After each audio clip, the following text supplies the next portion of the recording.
It's Shannon from Full Circle Farm, and you're watching Point of View Farming, where I strap that camera on top of my head and you get to see day-to-day operations on our working regenerative farm. You'll see the good, the bad and the ugly. Let's go! It's Saturday morning and work continues. I've got to do chores this morning.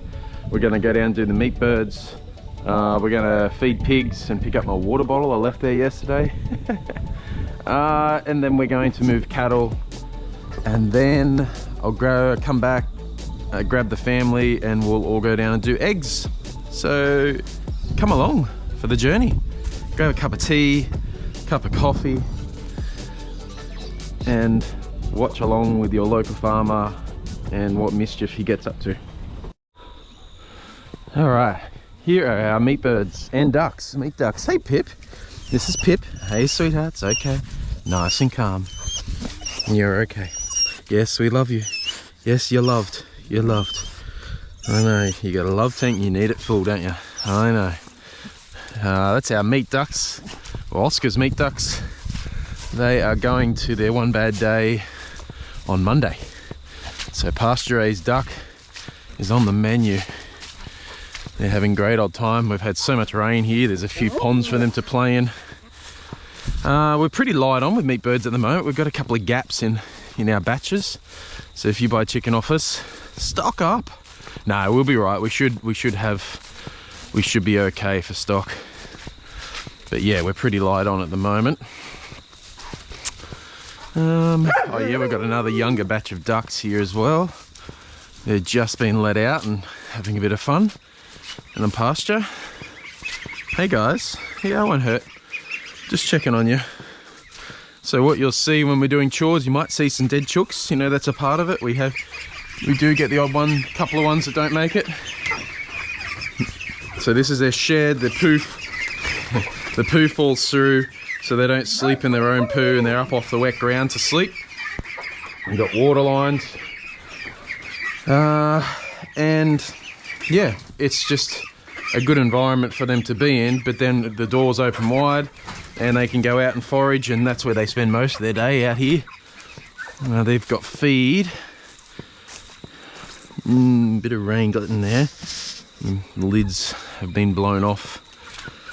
I don't think there's much more rain coming. Might be a little bit here and there, but not too much, so I won't bother moving the feeders into their shed. How are these guys? Some big chooks here. What are you doing? Been playing in the mud. That one's been playing in the mud. Or is that just dark feathers? I don't know. Yeah, good healthy birds. No mortalities today. It's obviously very wet, but they are still loving getting out and foraging.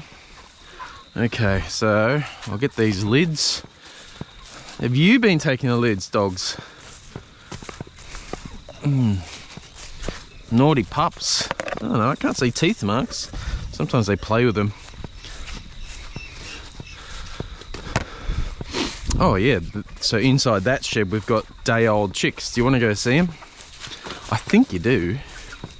They're pretty cute, so I should be checking them first, really. I might let them finish eating those feeders out before I put more in. Get rid of that. They don't mind wet feed, they love it. It actually digests it better. Hey Jazz, you down with me, darling? You coming in? Come on. Good girl, go see friends.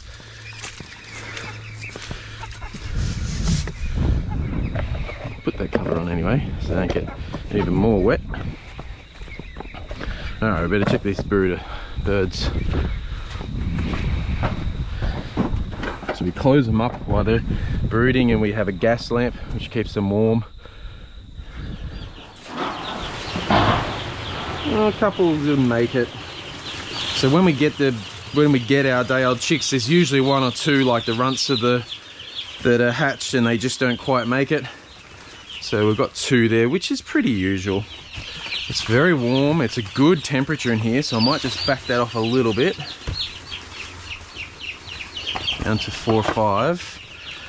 And I need to fill waters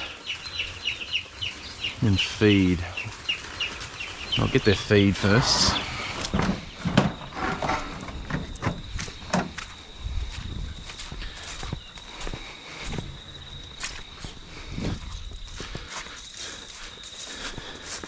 Yeah, so when we first get them in, we usually have 1 or 2 that don't make it. That's pretty usual. Normal, usual. That's how we keep our feed, just cut out the top of an IBC tank. And we just built this kind of lid, welded up a metal frame, bit of sheet metal on top, slight height in the middle. All the water runs off. We don't get a drop of moisture in that feed. It's such a cool little setup. So when we first get the birds in, we put feed on the ground because that's how they normally would forage.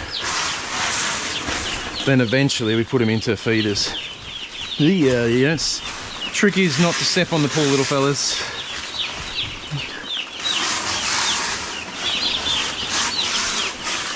We want to make sure they got access to plenty of feed. And they need to fill their waterers.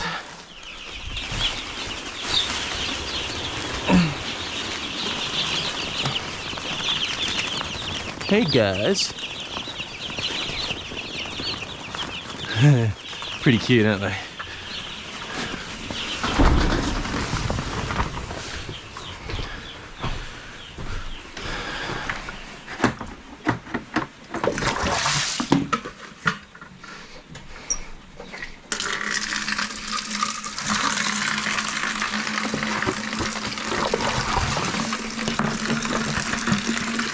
For the first couple of days when we get here, we give them a extra protein supplement, just to make sure they start off right. Just mix it in with their water. It's just got amino acids and protein and all sorts of good stuff for their body. Mix it in with the water.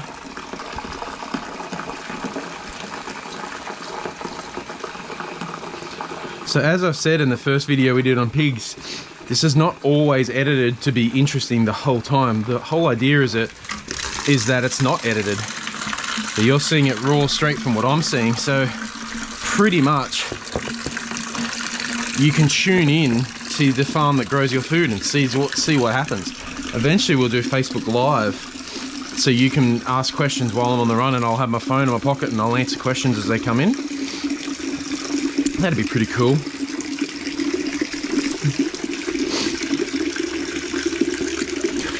Don't tell anyone. This morning I had a sleep in, that was nice.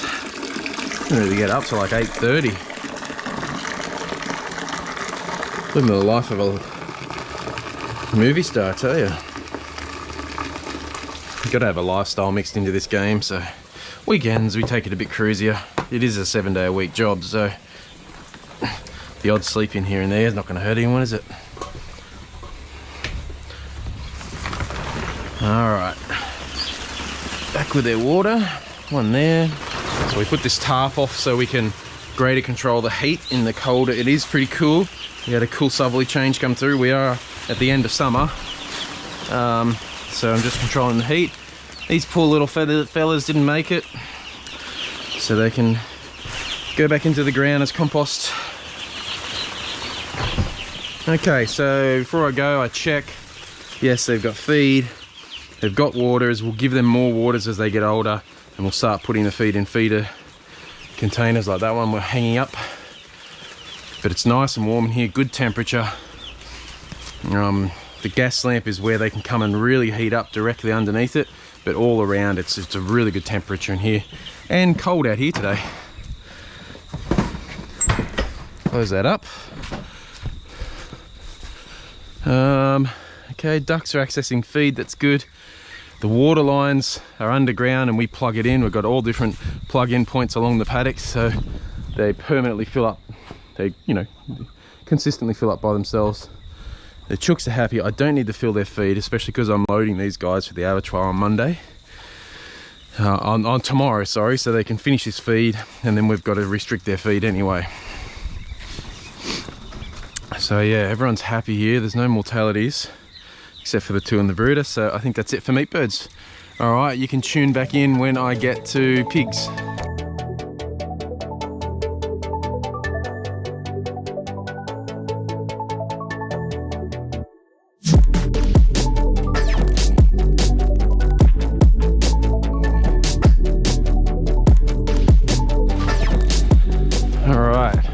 is our pastured pig operation. If you saw the video I did a few days ago, you would have saw the move we've done. And these guys are ready for breakfast. Very ready, aren't you? This is their paddock. You saw that other video I did. This is lush cover crops about 2 days ago. So you can see how much pasture they eat. It's crazy. They are an omnivore though, so we give them their feed, their grain. They can't just live off grass alone. That guy's gonna get cracked. Why isn't he getting cracked? I'm gonna check the volts of this.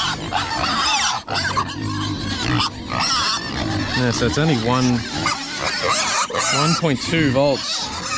That's not enough. What's going on? It's 2. Why would that be? I fixed that yesterday. Why?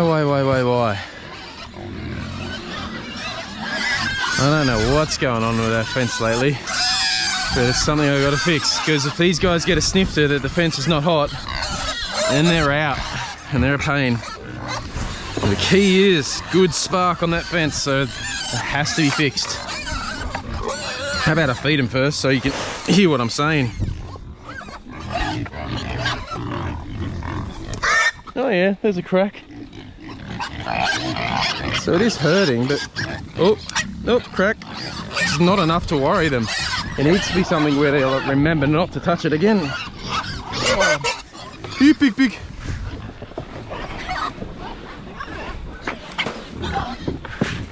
Oh, pig. Wow, you've turned this to a mud pit already. Tell you what, such pigs, aren't you? Aren't you guys? That's my bucket. That's my bucket. Give it back.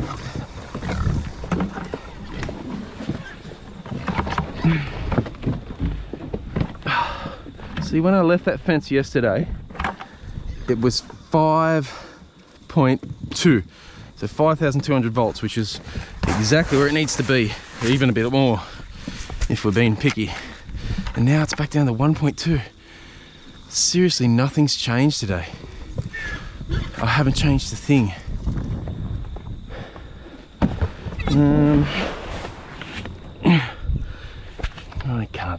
I don't know. The mysteries continue. That's the thing with farming, you're constantly learning and making mistakes. It'll be something I've done. Don't ask me to tell you what it is. I have to work that out later. A lot of this kind of farming caper is detective work, just finding what's causing the problem and addressing it.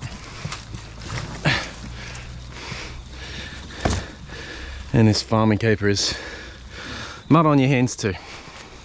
All part of it. It's a humbling job, but it's so rewarding. Working in nature.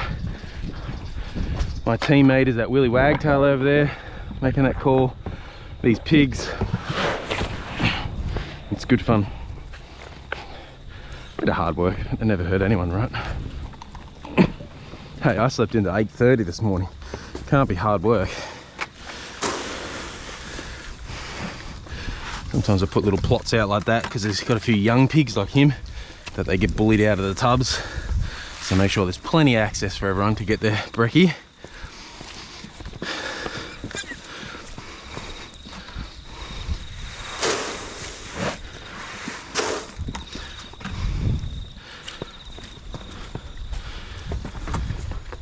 See, I'm not good on the video today because I'm trying to think of what could be causing that fence to be so low on volts.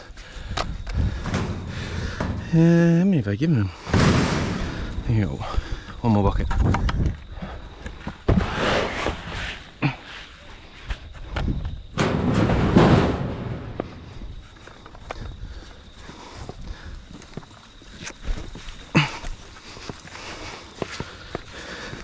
Oh, sun's out. That's nice. Here, pig. Here, pig. I always try and have a call that's associated, like I said in the other video, so when they do get out, we can call them back in nice and easy. Here, pig.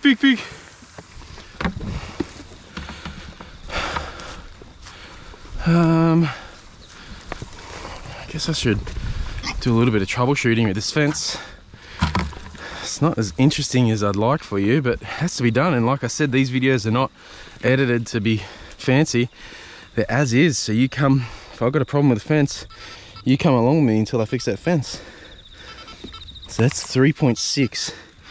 That should be over 6 point something. And it's not. So why would that be?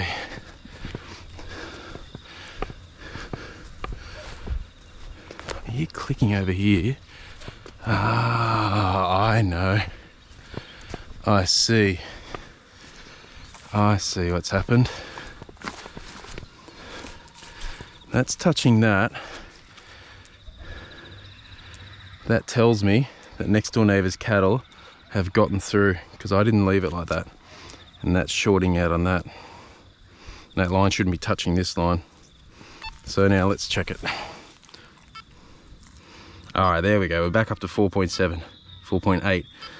So now what I need to do is I need to see if the neighbour's cattle are through into our paddocks, because I'm sure neighbour's cattle are nice, but I'm saving the grass for our cattle. And we're coming in, getting close to coming into autumn and that, so I want to be careful. Okay, let's see what's happened here.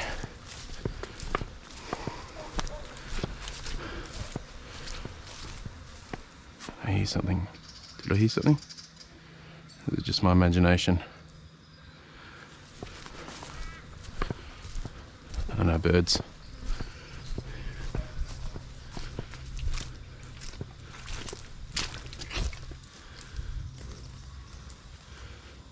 Just birds. But the cattle have definitely broken through, because there's no way I left the fence like that. It was up. And now it ain't. Something shorting out here as well.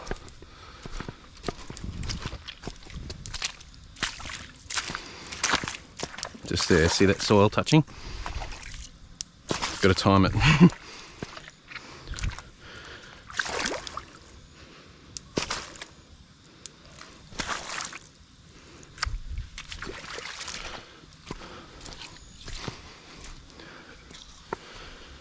Well, that lines up, so I'll check on the way back, I guess, in the other paddock, the paddock we call Red Central.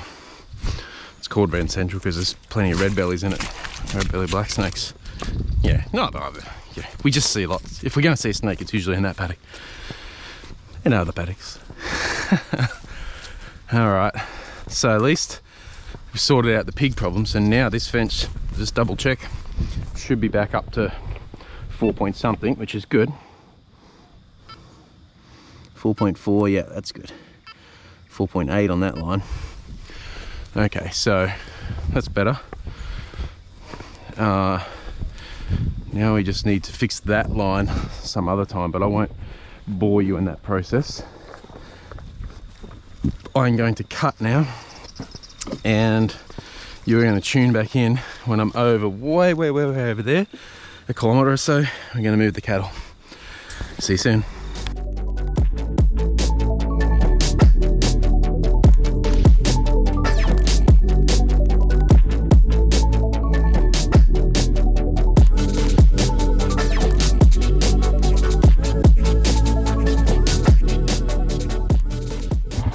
Well, that's a bit of a bummer. I didn't realise this billabong would be overflowed. We've had a lot of rain. Should I do it? Should I?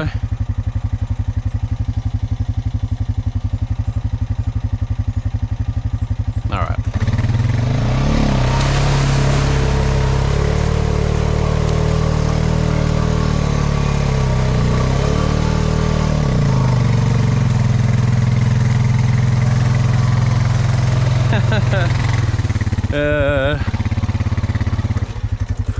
All the motorbike mechanics just having a heart attack. Oh well, we got there.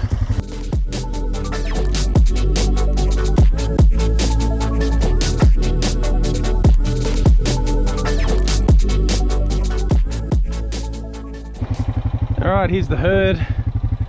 There's a bit more to graze in this paddock, but I need them into the next paddock, which is close to the cattle yards for Monday, because we're taking 2 to their one bad day to the abattoir. So we need them close to the yards to get them in.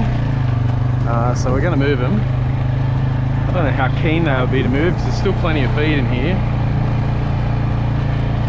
We'll see how we go. We're right to move, set that up. Oh, actually, I'll go get that electric fence Energizer and put that on before I go over.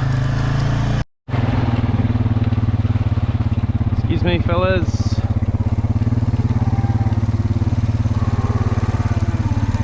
You're going to see potentially the trickiest move I do with cattle, which is across this bridge. Sometimes they get it, sometimes they just don't.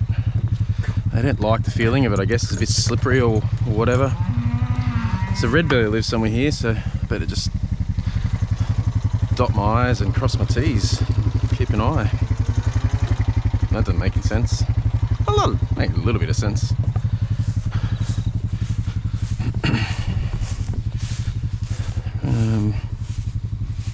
Problem is, when the grass is this long, sometimes they can't see that electric fence and they run straight over it. And I don't want them to do that, because the way to the yards is up next to those trees, and I don't want them to have this whole paddock, because they need to be hungry and graze this out by Monday afternoon, which is 2 days away, which, yeah, there's a fair bit of feed in here. And I don't want them, I want them to be hungry so they come when I call them up into the yards.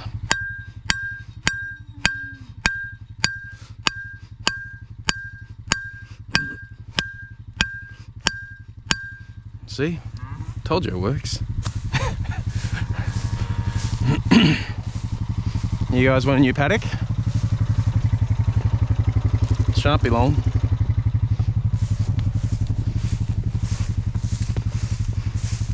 So this is a solar Energizer, as you can tell. The green one goes on the ground rod, which is my star post. I'll check this is off before I muck around with it. I lost my clip on this one, but you still a few little wraps like that. As long as it's touching that metal bit, we're good to go. On, and away she clicks. So what I'm going to do is, as I call these guys in, so they can kind of see that line, I'm actually going to drive down that line, try and push the grass down a little bit to the left, to the right of the fence line, and hopefully they see it. Let's see. Come on! So that's a call. They know that call. Come on! Come on! Go away! Come on! Come on! Come on! Go away! Come on! Come on! So far so good. Come on! Go! Come on! If it's going to go bad, there's usually 1 or 2 that just refuse to go across it, and we have to do a bit of cowboying. Hopefully not today, it's Saturday. Come on!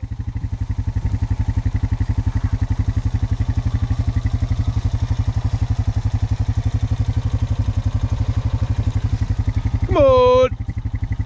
We're looking good. Come on! Go away! Come on! Come on! So same thing as the pigs with the cattle. Most importantly with the cattle, that when they hear that call, they think, oh, new grass, and they come and follow me like a dog when you call a dog. And so we don't need to do too much cowboying to try and round up cattle or whatever, because we're moving them every day, every second day, and they just come when I call them. It's great. It works really well. Come on! So as I said, I'm going to run down this line, make sure I don't touch it, because that'd be about 9,000 volts, that one. It's a strong Energizer. Just so they can see right in front of it. Oh, wetland here. Better go on the 4-wheel drive.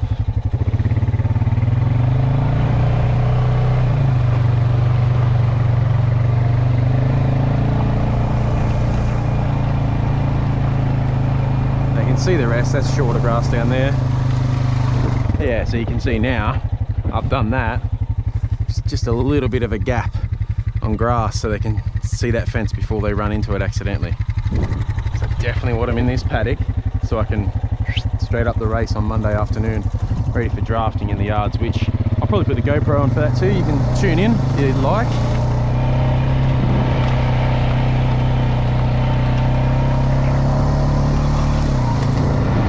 Well, that was an easy move.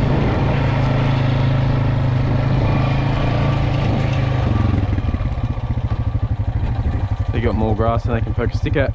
It's been a fantastic season, if not too wet. The grass gets kind of washy and it just shoots right through them and doesn't really hold. So yeah, as ungrateful as it sounds, we've had way too much rain this summer.